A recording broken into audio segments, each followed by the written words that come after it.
duguze hano naho turahaba urabona ko ikiza ca Tanganyika gica kiragirane gica kiradutwara umva twari turyamye bukeye dusanga inzu uru ruhande nyene rwagize umuga haraheze ikintu c'umwaka hatarabomoka uwo munsi tuvyutse mu gitondo twicaye nyene n'abana bose hariya hanze niho twaca twumva gihenutse ariko mu nzu nta muntu n'umwe yarimo.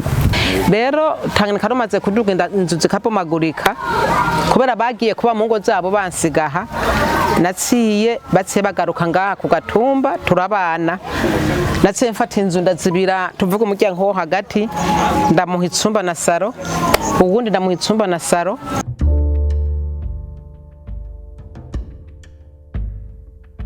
Kuva mu mwaka wa 2021 niho amazi yatangura arateba araduga azaregera yegera kugeza mu kwezi kwa kane ku mwaka wa 2021 niho inzu twarimo yaca ibomoka.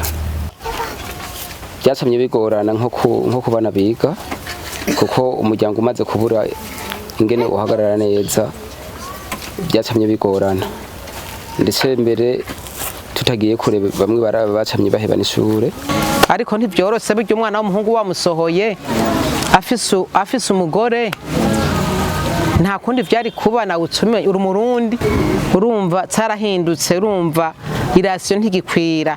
Ubuzima bwarahindutse kare twararondera none ubu turondeye umenga byo dufashe byose umenga ntibifadika uburyo bwaciye bubura.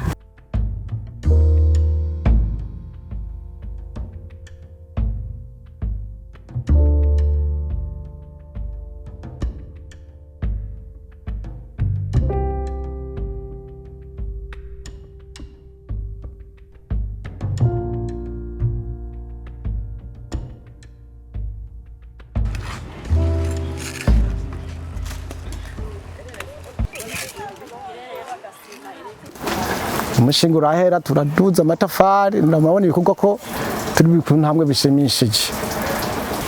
Tuguma tuza buri munsi ntidusiba tuguma tubandanya kubera urabona n'ibicu by'imvura ko imvura iri mu hafi kuko nta kindi cyizere dufise uretse ko ishyirahamwe IOM yaje kugira ngo ritugarukireko. Hanyuma ni kuri ndashima aho bigeze uno munsi ndasima imvura yagwa ikarangirira mu nzu urabona ko ni hasi ryaheze ariko uno munsi aho bigeze ndasima kuko naho yogwa nca ndiruka mu nzu nkaza kugama.